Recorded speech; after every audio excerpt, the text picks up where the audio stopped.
Welcome to episode 40 of the Inside Nutley Podcast. I'm your host, Tom Greco. Today's guest is singer-songwriter Rosanna Roe O'Brien.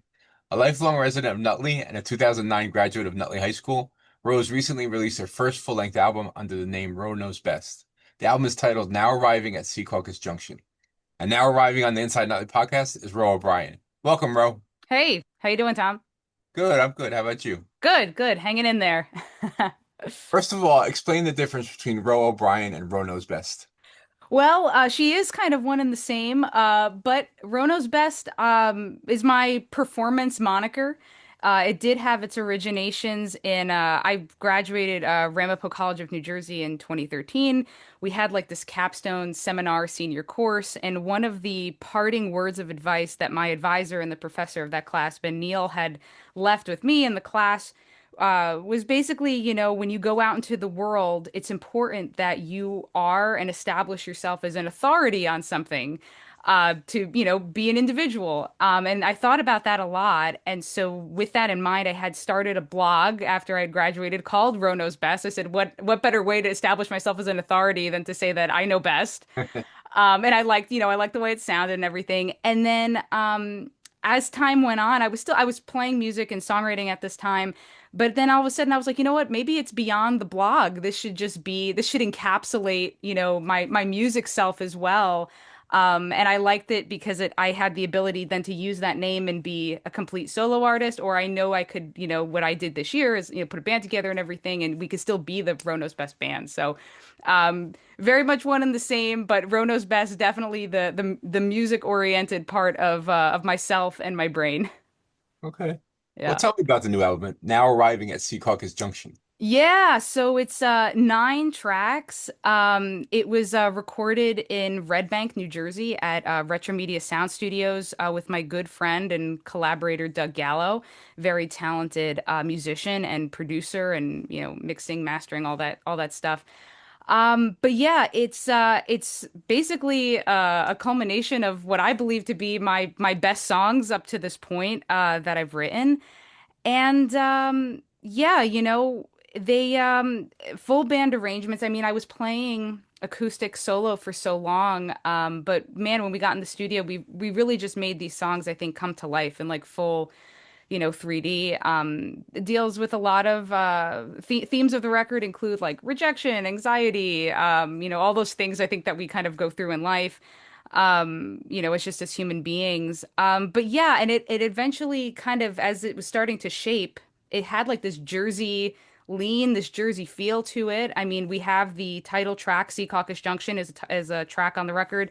Another track on the record is 191 Bus, which is a bus that I still take to this day as somebody who commutes in and out of New York City. And then there's another track on there called New Jersey to LA, or New Jersey is greater than LA, on the record as well. And yeah, and I was really pleased. The intent was not to like really have all these songs like thematically link and I guess present this narrative. But it kind of did in itself. And it was kind of like a happy accident of sorts that all these songs came together. I mean, I initially had wanted to record another EP. And then my friend Doug and I at Retro Media Sound Studios in Red Bank, we got through 4 songs pretty quickly. And I remember saying to him, I said, I think I got a few more for you. I said, like, let's like really push this thing. And we did. And I was just really, really pleased with the result. It's been getting a lot of awesome, feedback and criticism and reviews and stuff. And folks really seem to be enjoying it from the production value all the way to the lyrics. And I'm just appreciative to anyone, listening to it and, that is vibing with it, essentially. So, Yeah, I took a listen to it. I thought it was great. It like I mentioned to you earlier, it reminded me a little bit of Liz Phair, which who was a pretty big star back in the I guess yeah. 80s. Um, but I kind of I know most artists don't like to be categorized, but I kind of for our audience, I think it's more of like I kind of to me it's like an alternative pop record. Yeah, Would you sure. agree with that? Yeah, I think so. I think that's a good way to put that genre on it. I think like I was even talking to my dad the other day because I think he was asking me, he's like, "What do you say to people when you're describing your sound?" And I think alternative pop works. I think pop punk. I say like I'm pop punk influenced. I'm emo influenced. Indie. I feel like indie is kind of like a catch-all term too. Yeah. But yes, I think that that sounds accurate. And I really am like inspired by everything. But definitely, certainly have a very strong link to pop punk, alternative, emo-ish music. Because those were the things that, those are the genres that really reigned, I think, when I was a teenager. And when you're a teenager, you really start to, yeah, like connect with music on an insane level. But yeah, so I think that does sound accurate. I think also think that what I found in your music, which I enjoyed a lot, because that's it's kind of my alley, is there's a lot of hooks in it. And I think Yeah, it's very important because, you could say, when people mention emo or alternative, they tend to think of things like, I guess, Nirvana or sure. stuff that wouldn't appeal. But I found your music to be very appealing, really, to any age group because you have a sense of melody and there's a lot of, like I said, there's a lot of catchy hooks in it. So because when you go into something again, I'm 65 years old, so when I get something to listen to, like, oh yeah, okay, well, it's alternative punk. I'm like, all right, I'll listen to it, but I'm probably gonna, whatever. I was pleasantly surprised with your album. I appreciate that, Tom. Thank you. Yeah, I think I melody too is like really big with me. I think I'm attracted to melody, like the artists that I like and listen to, like that's like really important to me. I think that's just a way, I mean it's usually it comes about unintentional. I mean, I just dream stuff up. I mean, sometimes even there's a song on the record called "Smoke in the Furniture," and I remember when I told my mom. My mom is who can blame her? She's my mom. She's like my biggest fan, right? But she's been listening to the record a lot, and she's really been enjoying it. And she had asked me about a song on the record called "Smoke in the Furniture." And I told her, I said, well, I said, she's like, how did you come to write that? And I said, I actually kind of didn't it's consciously, it came to me in a meditation, just like the whole melody of like the first two verses and the words, like everything just kind of appeared. And I think as a songwriter, when those rare moments happen, you just kind of have to grab it and record it as quickly as you can, and then you can start to like build the rest of it. And that's kind of like what happened with that song. But yeah, no, I love melody and I love lyrics and I try to lead with that and just try to like, manifest what comes up. But yeah, I'm really glad you enjoyed it and found it approachable too. Absolutely. I listening to the song New Jersey to LA. I'm going to quote a couple lyrics. Yeah, yeah, I sit in the same traffic in New Jersey as LA, whether Route 3 to the 405, it's a straight shot wasted day. Now, there are a lot of Jersey references, like you said. yeah. Do you have a love-hate relationship with the state? Oh yeah, I think everybody does. I think if you're in New Jersey and you're saying you love it here and that opinion never differentiates, that's like not believable. I mean, we all right? I've never met a person, I've lived here my whole life, never met a person who was like, gee whiz, this is just fantastic. I think it's good to kind of like see the sunny side of the street and things because, listen, I think, we're a people that I think it's kind of like a school of hard knocks vibes. I mean, we all do a lot of living here. And yeah, it is a love-hate relationship. And sometimes too, like when I first went to LA, which was only like a couple of years ago, I was pretty enamored with it. And it's a beautiful place. But I'm also like, but then sometimes when you go away and you come back, you're like, oh, but like this is home. It's just as good here as it would be anywhere else. And sometimes it does take a change of perspective to realize that. But yes, I think it's always a love-hate relationship. Well, you also said sometimes traveling outside your home state makes you realize just how good you have it. Absolutely. Yeah. I just think that's important to be like a human being. I think just to kind of get outside your zone for a minute. Because I also think too, like, I think growing up as a kid, like I grew up in Nutley basically my whole life. And yeah, I remember those kind of like kick the can attitudes of like, oh, I can't wait to leave this town. And oh, it's so boring here and there's nothing to do. And I think that's natural to be a kid and feel that way because you really haven't branched out yet. But then once you do, it's really nice to kind of come back to your to surroundings and like the people and places that you love and grew up around, and it's home, I think, like for a reason. And and Nutley has always been home to me, more or less. So Let's go back in the time machine. for sure. Were you born in Nutley? Technically, I was born in Passaic at Passaic General Hospital, which is no longer there. And then my folks lived in Belleville for a time, and I think we moved here August of 1993. So I've been here since August of 1993. All right. And you went to Yantacaw as I did? Yes, I went to Yantacaw, and actually, the reason why I did only third grade through sixth, I had gone actually to a private school in Montclair called Lacadia Academy, which is still there.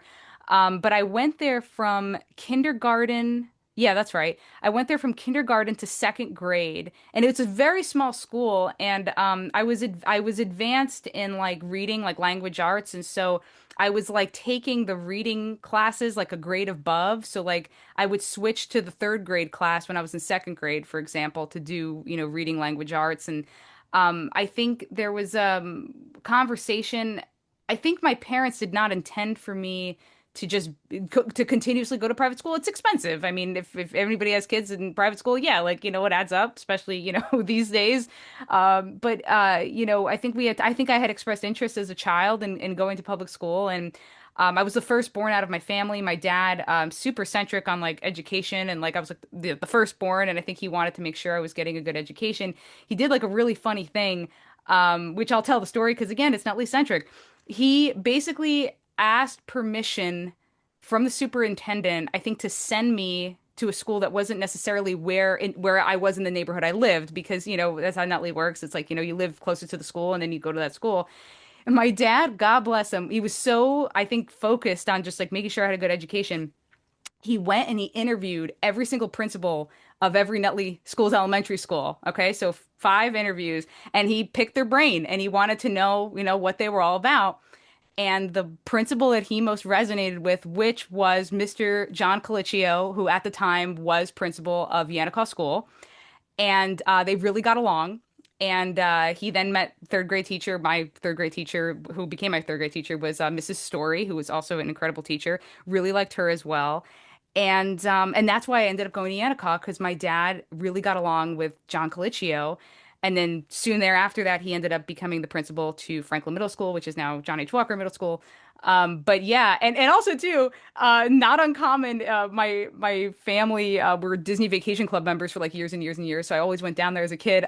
Definitely ran into Mr. Colicchio more than once on a, on a Florida Disney vacation, which was really wild and crazy because it happened more than once. I think it must happen like two or three times or something like that. But also hope he's doing well wherever he is. But yeah, that is why I went to Yantacaw School. And so then every year my dad would basically write the superintendent, just asking for permission that it was okay to send me there. And so yeah, that's why I ended up going to Yantacaw School.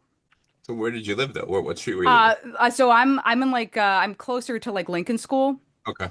So it was like kind of like the other side of town. Yeah. But yeah, that's where all like childhood friends were made, and obviously talk about like things happening for a reason, right? That was a music class where I heard this Good Charlotte CD.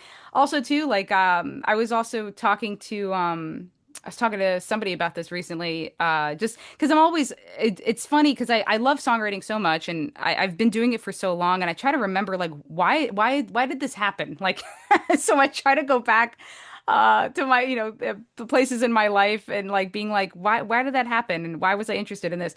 And then I started thinking about, Mrs. Carollo and the Good Charlotte CD and this and that. I also had a sixth grade teacher, Mrs. Licamelli, hope she's doing well wherever she is, but she was like a history and like language arts teacher. And I was in the aftercare program at Yanakaw. And what would I do? I would be in the aftercare program and I would write song. This was just stuff we'd do for fun. This was like pre-smartphone era, everybody. This is pre-smartphone era. I would basically write songs, enlist my friends to sing them and perform them, and then would go back upstairs from the aftercare program, go find her, and make her listen. And this also happened more than once. And I think back and I'm like, that poor woman, God bless her, because she gave us like an audience. Hmm. And for some reason, I think because it was writing focused, and I think I was also just like creatively writing at that time too. And I would also like give her like stories I was working on and stuff. She was like a very special teacher to me. I'm not sure if she remembers any of that. Hopefully not, maybe. But but these were things that were I was just doing, I think, like independently. And God bless her, like she was there probably like finishing up her day, and she got to hear a once in a lifetime experience of whatever we were cooking up at that time. What are your favorite memories of growing up in Nutley? Uh, well, definitely like music programs for sure. I talked about how Nutley has sidewalks. And so yeah, I mean like hanging out with friends. I think that was just I think that it Nutley does have that small town vibe. It is a small town. But yeah, I think just like it just felt I think it did feel safe to grow up here. And it felt like possible to also like I don't know, like be as a kid to have like a semblance of independence, I guess. Whether that was with hanging with your friends or walking around or whatever. I definitely had I had a good experience with the Nutley school system, and I think they did prepare me well for college. And I think and that was I think that was like part of their MO too, at least like memories going back to that time because like as a kid as it's happening like you don't understand. But then like you get to college and you're like, "Oh, like I know how to do this stuff now. Like I know how to write an essay or research paper or whatever."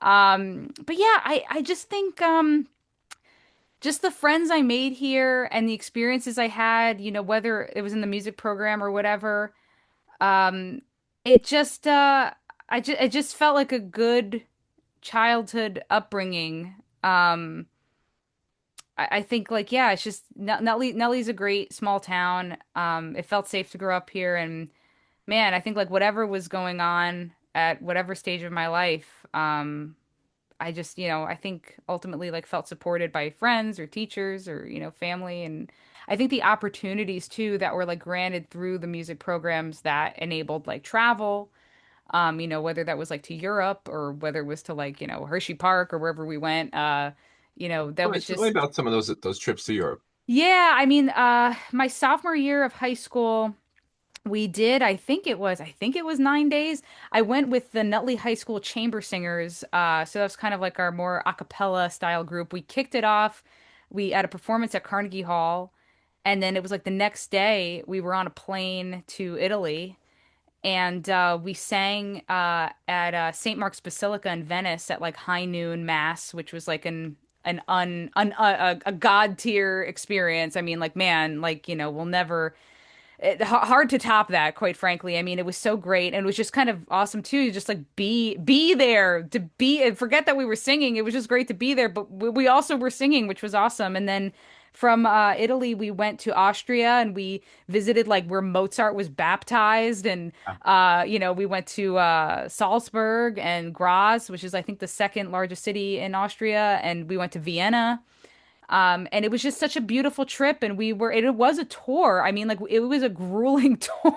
It was like bed late, up early, check out of the hotel, get on the bus. I mean, like, we were really grinding back then. But yeah, I mean, that was a wonderful trip, and that was my sophomore year of high school. That was like spring of 2007. I think the year before that, I think we had done a trip to Washington, D.C., which was like, really special. And I think we had done like we did like a music competition at like a Six Flags in like Maryland or something, and that was kind of like our competition, and then we kind of got to sightsee the rest of the time.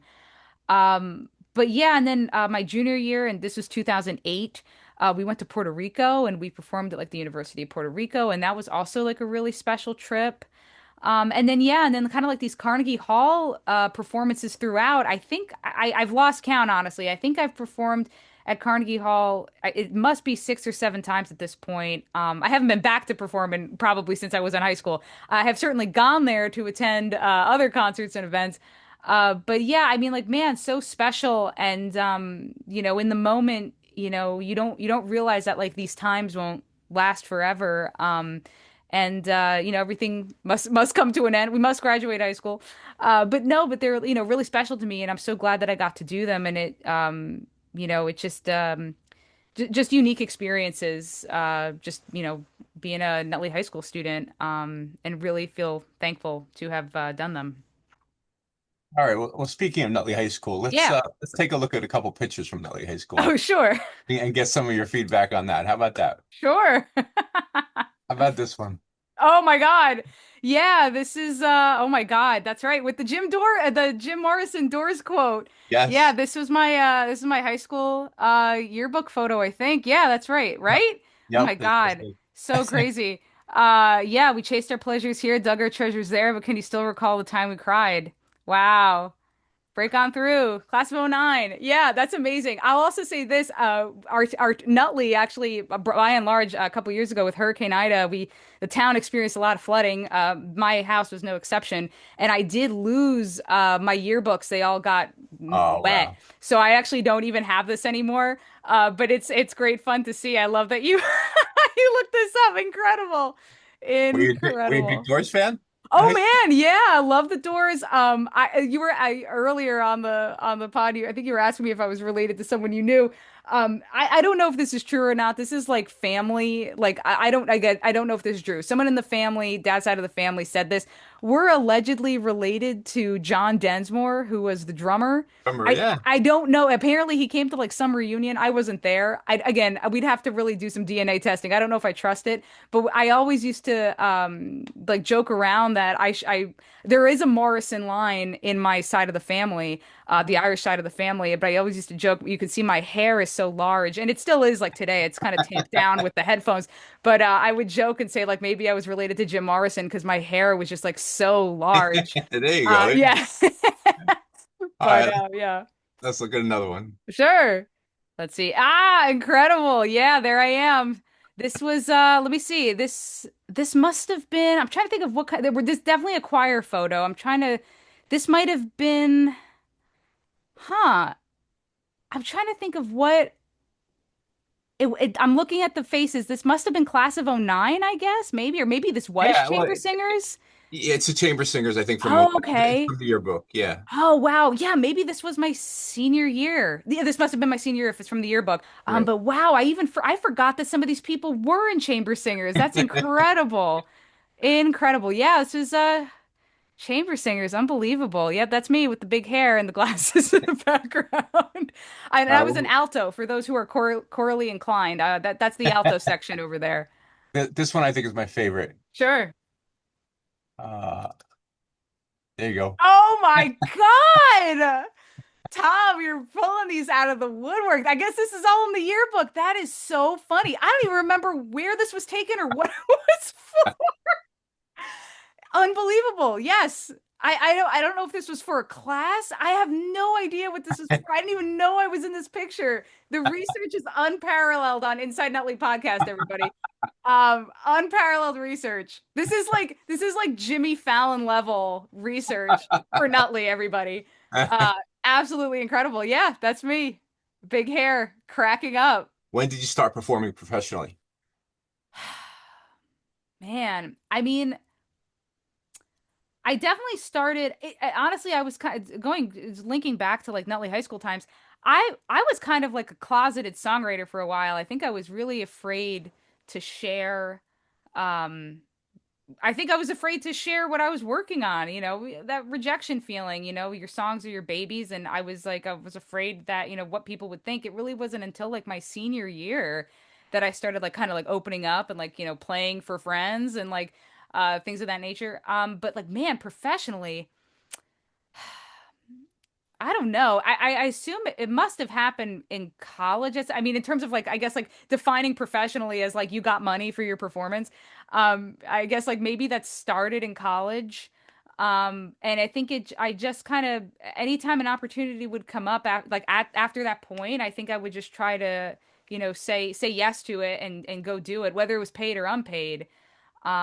But yeah, I guess I just feel like I've always been doing it, but certainly there was like a difficulty level being a senior at Nutley High School and like being like afraid to share, I guess, the songs I was writing, at that time. But definitely started to again, I feel like when I've talked to other artists and stuff essentially like with live performing, like it comes down to like exposure therapy. Like you just have to kind of keep doing it until like you don't get nervous anymore. Right. And sometimes, listen, I think sometimes you're always going to have like a degree of nerves, but I think like, man, when you can get to that point where you're like, okay, cool, like I'm going to do my thing. If they hate it, they hate it. If they like it, they like it. But I'm on stage for 30 minutes, and what matters is getting to the end of that thing.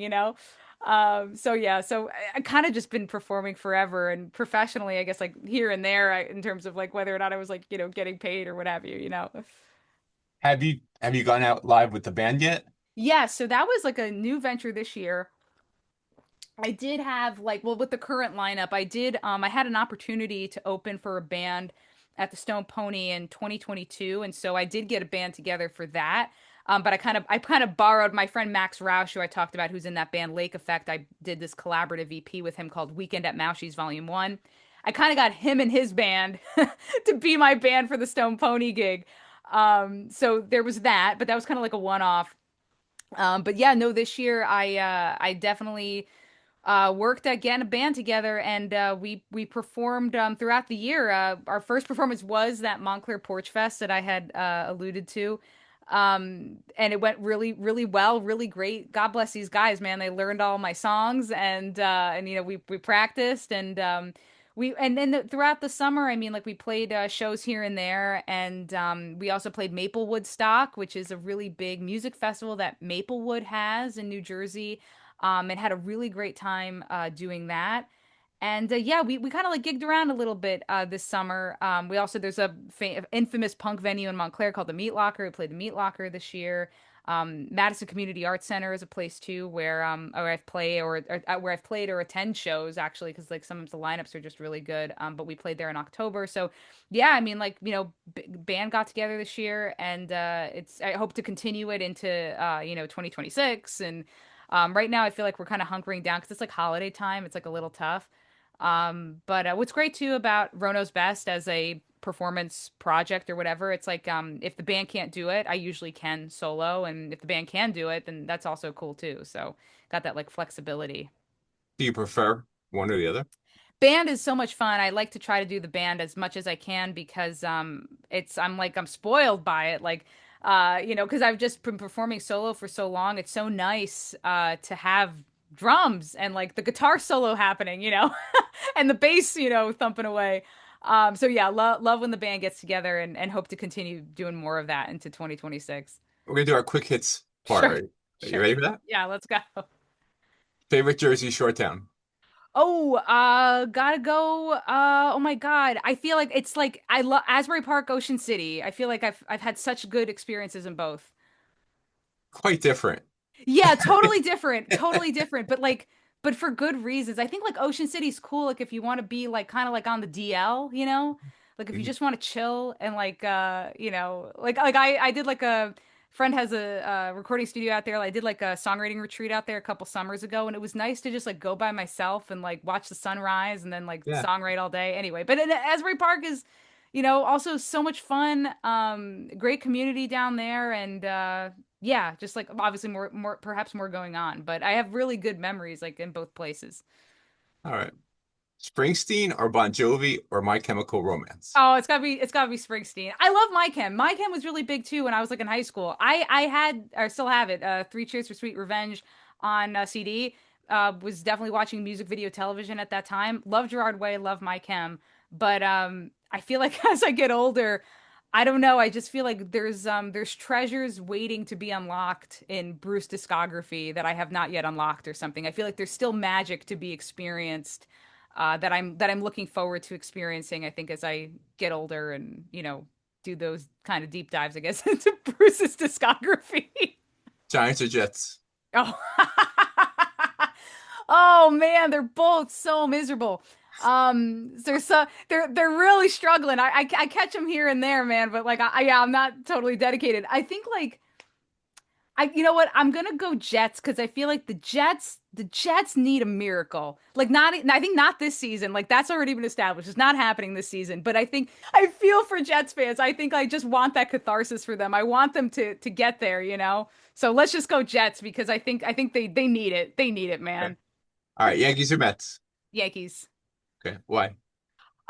Grew up loving the Yankees. I have romanticized the Yankees in the 90s and early 2000s. I mean, like that's when I was a kid. Though that was my team, like Jorge Posada, like Tino Martinez, Derek Jeter, Bernie Williams, like Darryl Strawberry, Yeah. Paul O'Neill, Scott Brocious, those guys, they're like my heroes as a kid. I'd watch like every game on TV, and man, they're just phenomenal players. Favorite band?